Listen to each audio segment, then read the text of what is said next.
নমস্কার বন্ধুরা, আশা করি প্রত্যেকে খুবই ভালো আছেন। আমি আবারও হাজির হয়ে গেছি আপনাদের মাঝে নতুন স্বাদের রেসিপি শেয়ার করার জন্য। বন্ধুরা, আজকের আমি নিয়ে চলে এসেছি আপনাদের মাঝে খুবই অসাধারণ স্বাদের একটা মিষ্টি রেসিপি নিয়ে, যে রেসিপিটা বানানো একদমই সহজ। আপনারা কিন্তু এই রেসিপিটা নিউ ইয়ারের দিনে বাড়িতে অবশ্যই ট্রাই করতে পারেন। আশা করছি বাড়ির প্রত্যেকে ভীষণ পছন্দ করবে। তো আজকের আমি দেখিয়ে দেবো আপনাদের মাঝে যে সামান্য কিছু উপকরণ দিয়ে চট জলদি আপনারা কিভাবে এই রেসিপিটা শুরু করতে পারবেন। তো চলুন আর বেশি কথা না বলে শুরু করে দিই আজকের ভিডিও। আর আমার যদি রেসিপিটা আপনাদের পছন্দ হয়ে থাকে অবশ্যই লাইক, কমেন্ট এবং শেয়ার করে আমার চ্যানেলটা সাবস্ক্রাইব করে পাশে থাকতে কিন্তু একদমই ভুলবেন না। তো চলুন বন্ধুরা, শুরু করা যাক আজকের রেসিপি। আজকের এই রেসিপিটা বানানোর জন্য প্রথমেই দেখুন আমি গ্যাসে বসিয়ে দিয়েছি একটা প্যান। আর প্যানটা গরম হয়ে যেতে এর মধ্যে আমি নিয়ে নিয়েছি হাফ লিটার দুধ। হাফ লিটার দুধটাকে কিন্তু আমি আগে একটু জাল দিয়ে ঘন করে নিয়েছিলাম, সেই ঘন দুধটা আবারও নিয়ে নিয়েছি আর আবারও একটু জাল দিয়ে ঘন করে নেব। আর এই দুধটা ঘন করার জন্য অনেকেই মিষ্টি বানানোর সময় দুধটা যাতে খুব তাড়াতাড়ি ঘন হয়ে যায় তার জন্য কিন্তু ব্যবহার করে থাকেন গুঁড়ো দুধ। গুঁড়ো দুধের কিন্তু কোনো প্রয়োজন নেই বন্ধুরা, এটা কিন্তু খুব সহজেই ঘন হয়ে যাবে। আর এই দুধটা কিন্তু যখন আপনারা একটু ফুটিয়ে ঘন করে মালাইটা বানাবেন এর টেস্ট কিন্তু অসাধারণ আসে। তো আপনারা ঠিক এভাবেই জাল দিয়ে ঘন করে নেবেন। আর যখন ঠিক এরকম ঘনত্বে চলে আসবে আপনারা এর মধ্যে 1 চামচ ঘি দিয়ে দেবেন।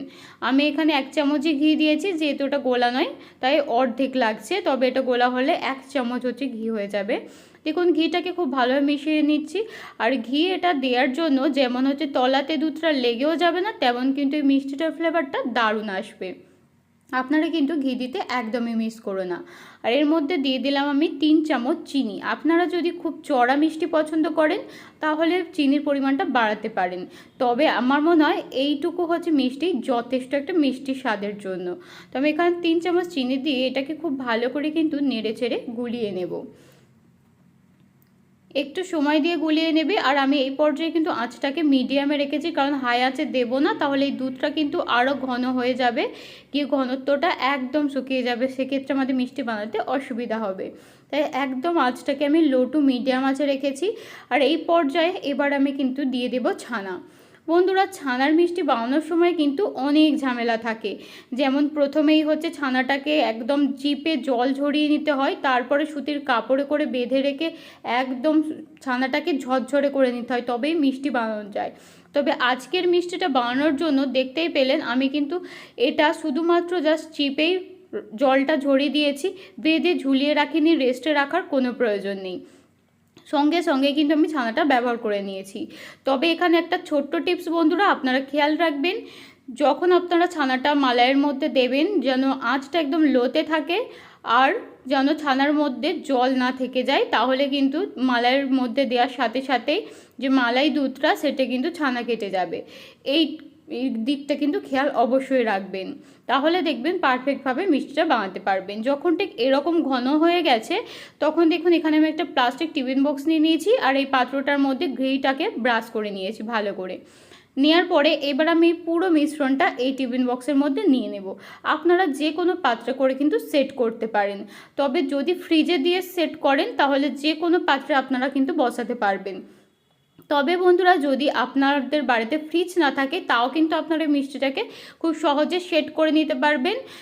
আপনারা সেক্ষেত্রে প্লাস্টিক পাত্রের পরিবর্তে স্টিলের বা কাঁচের পাত্রের ব্যবহার করবেন, তাহলে দেখবেন নর্মাল এমনি রেখে দিলেও কিন্তু এটা খুব ভালোভাবে সেট হয়ে যাবে একদম পারফেক্টভাবে। আর আমি যেহেতু এটা ফ্রিজে দিয়েছি তাই প্লাস্টিক পাত্রে করে দিয়েছি। আর ফ্রিজে দিলেও ডিপ ফ্রিজে দেওয়ার কোনো প্রয়োজন নেই, নর্মাল ফ্রিজেই আপনারা 30 থেকে 40 মিনিটের জন্য যদি রেখে দেন তাতেই দেখবেন পারফেক্টভাবে কিন্তু এটা বসে যাবে। আবারও বলছি, যারা ফ্রিজ ছাড়া সেট করবেন তারা কিন্তু প্লাস্টিক পাত্রটা বাদ দিয়ে স্টিলের বা কাঁচের পাত্রে করে বসাবেন, তাহলে পারফেক্টভাবে কিন্তু সেট হয়ে যাবে এমনি টেম্পারেচারে। এটা দেখতেই পাচ্ছেন কতটা সুন্দর সেট হয়েছে। এটা আমি 25 মিনিটের মতো রেখে বের করে নিয়েছি, তাতে দেখুন খুব ভালোভাবে সেট হয়ে গিয়েছে। আপনাদের যদি 25 মিনিটে সেট না হয় আপনারা 30-40 মিনিটের মতো কিন্তু রেখে দিতে পারেন, দেখবেন একদম পারফেক্টভাবে সেট হয়ে যাবে। আর এটা দেখতেই পাচ্ছেন কতটা অপূর্ব দেখতে হয়েছে। এই মিষ্টিটা যেমন অপূর্ব দেখতে হয়েছে তেমন কিন্তু এর স্বাদও ভীষণ খাসা। বন্ধুরা এই নিউ ইয়ারে বাড়িতে কিন্তু এটা ট্রাই করতে একদমই ভুলো না, কারণ এই মিষ্টিটার স্বাদ আপনারা যদি হচ্ছে নিউ ইয়ারে এই নতুন স্বাদ দিয়ে শুরু করেন তাহলে তো দেখবেন খুব ভালো লাগবে। কারণ এই মিষ্টিটা আপনারা যখন মুখে দেবেন দেখবেন একদম মুখের মধ্যে মিলিয়ে যাবে। এর স্বাদ বন্ধুরা বলে বোঝানো যাবে না যতক্ষণ না আপনারা একবার ট্রাই করছেন। যদি বাড়িতে হচ্ছে ট্রাই করে থাকেন আমার কমেন্টে জানাতে কিন্তু একদমই ভুলো না। এবারে দেখুন আমি পরিবেশন করে দিচ্ছি আপনাদের মাঝে।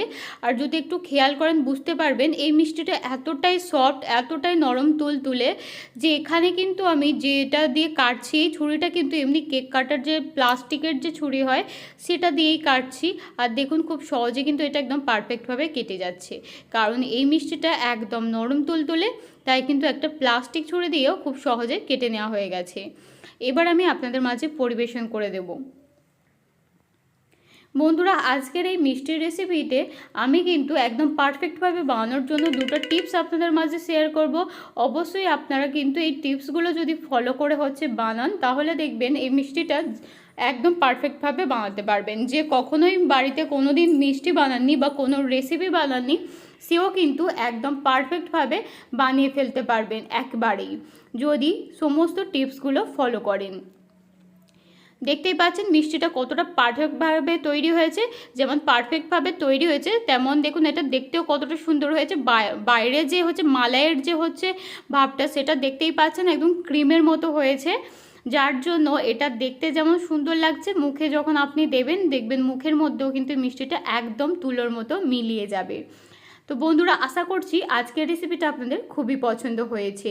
আমি যে টিপস দুটোর কথা আপনাদের বলবো সেটা হচ্ছে 1 নম্বর টিপস, আপনারা হচ্ছে বারবার বলছি যখন ছানাটা হচ্ছে দেবেন মালাইয়ের মধ্যে আঁচটাকে একদম লোতে রাখবেন আর খেয়াল রাখবেন ছানার মধ্যে যেন একটু জল না রয়ে যায়।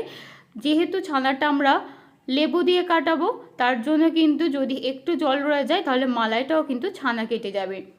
যদি আপনারা ভিনেগার দিয়ে কাটান সেই ক্ষেত্রে কিন্তু এই সমস্যাটা হওয়ার চান্সটা একটু হলেও কম থাকে।